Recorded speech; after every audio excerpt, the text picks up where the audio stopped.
When the kids come in, they like want to wear goggles and they like want to wear gloves and they want to like sit in the front and they're like, what do we get to do? Like there's so much excitement around it that the lab actually brings. And so that is one of the things that I think science at Saklan really does. The other thing, and Jen, you really stunned me the other day when you sent me that email. She was like, tell us what you do. And I was like, I don't know what I do. So basically, I'm just a really nerdy science teacher. And so if your students come here and they love science, like they're going to be allowed to totally nerd out with me, is basically what's going to happen. And this might be true of like all the specialists when I think of it. God, Miss Chaffee, like is the biggest music nerd I've ever met. And she sometimes completely loses me on stuff. So I think one of the things is like all of the specialists, they like truly love their subject areas. They love our students, they love our school. So to me, it's like bringing your student here, like you're gonna get teachers that like love what they teach and hopefully are gonna infuse that love into your kids. And so that's really what I think the Saklan experience is. And honestly, like working at Saklan is truly like an act of love. Like I come to school every day excited to teach chemistry, even when I know that they're not going to be excited about like separating milk into fat and water. Like, I'm like, it's so awesome, and they're like, great. So, it's everything we do. I mean, it's like insane. So it's like I think working at Saklan, it's like, I mean, we obviously do it for the money, Peter, but there's that too. But there's also just like that love of what we teach and the love of your kids. I mean, it's the full experience. So I kind of talked a lot, but I would love to kind of answer any questions you guys have because you guys have to be here for a while for Kim. And so I would like a person to talk to mine. Hey, good. But do you guys have any questions? I know I talk fast. Yes, I'm sorry. When Kara went to middle school, the science teacher, we went in for back to Parents' Day. Under the Bunsen burners were this stack of books under the different burners. He said, "You see what those are?" And I said, "They look like textbooks." He goes, "In our school, we're here to support the Bunsen burners. We don't own them."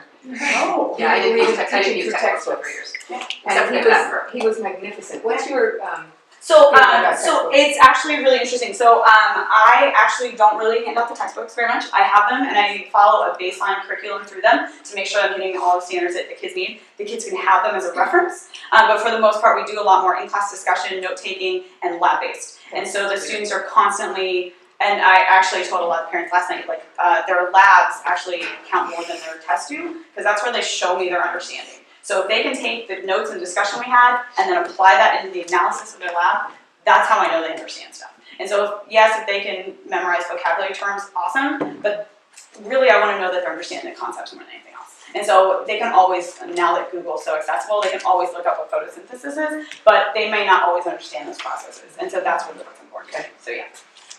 Yeah, I'm going to skip behind you and then we'll hear that. Yes. Yes.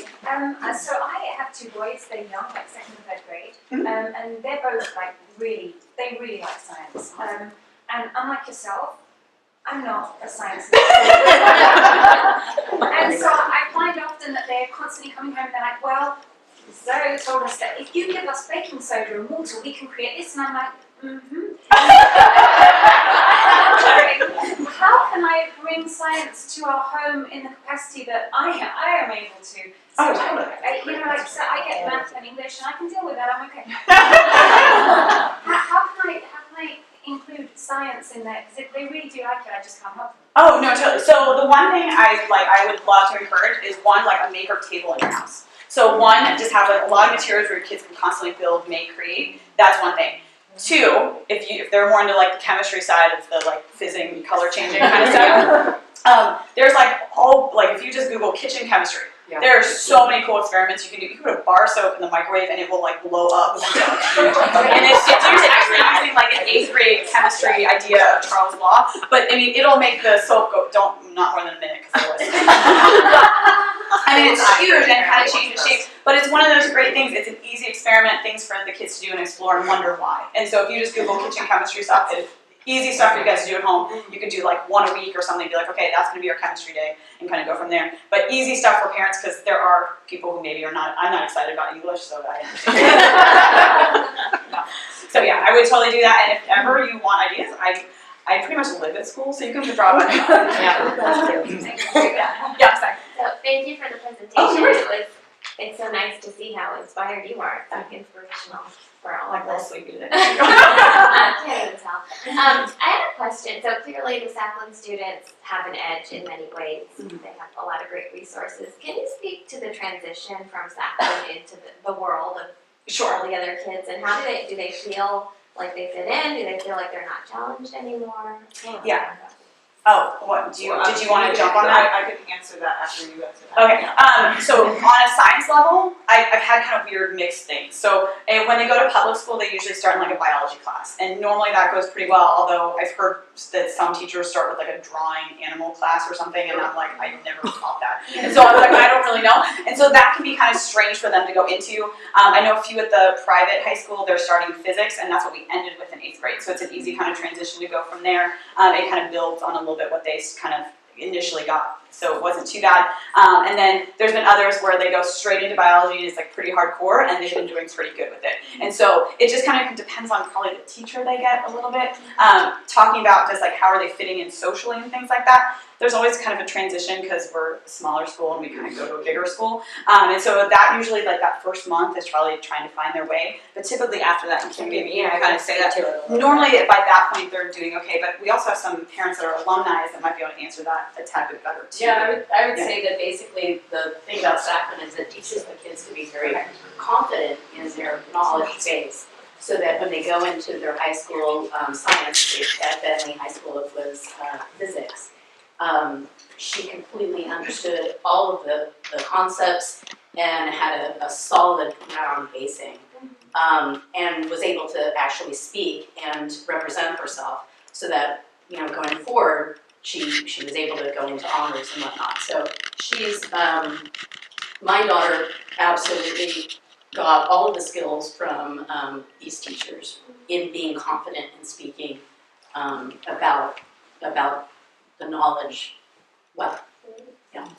Thank you. I think Kim wanted to touch on that too. So, her daughter was one of the brightest kids in her grade, and my son was in the same grade, and he struggled with learning, and he Saklan really prepared him for the big public high school at Camp Lindo, and he is thriving there.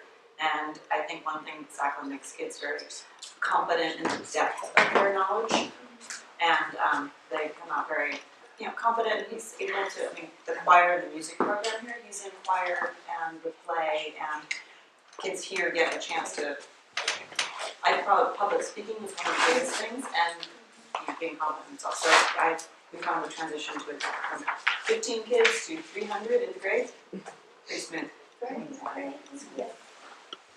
And just for my part, the kids take leadership with me in 8th grade, and so a big portion of 3rd trimester especially, but really the whole year is about transition to high school and getting ready for their environment. You know, I have them research their schools to really find out what clubs there are, what things they might want to join, know what classes they want to take. We talk about the first day of school, like actually what are the couple things that you want to do. My one thing is like always try and find one person to eat lunch with, because you want to feel like, okay, you know, and if you need to ask somebody in one of your classes that, you know, seems friendly, to make that, you know, that jump. I've not ever had a kid come back and go, oh my God, I'm so overwhelmed, it was terrible. Usually after their time at Saklan, it's like this big kind of loving, sometimes dysfunctional, but supportive family, and they're ready for the next step. They want more. They want a bigger campus, they want more friends, they want new teachers, all of it. So they're really ready and excited. And one of the things that I think Saklan does really, really well, especially in the middle school, we focus on, we want the kids to know what their strengths and their challenges are, and they have a toolkit to address their challenges, and that they know, okay, look, I know that when I'm in language arts that I tend to daydream, I'm going to ask to sit up front. Then I'm going to take notes and highlight, because I know that if I don't, I'm going to drift off and I won't remember.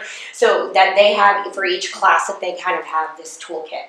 And so far, so good. I'm very connected in with all the kids actually that have come through. I've been at Saklan in middle school capacity for at least 10 years, and now I'm officially graduating out of college. Some of the kids that we've had, and I'm still in touch with them.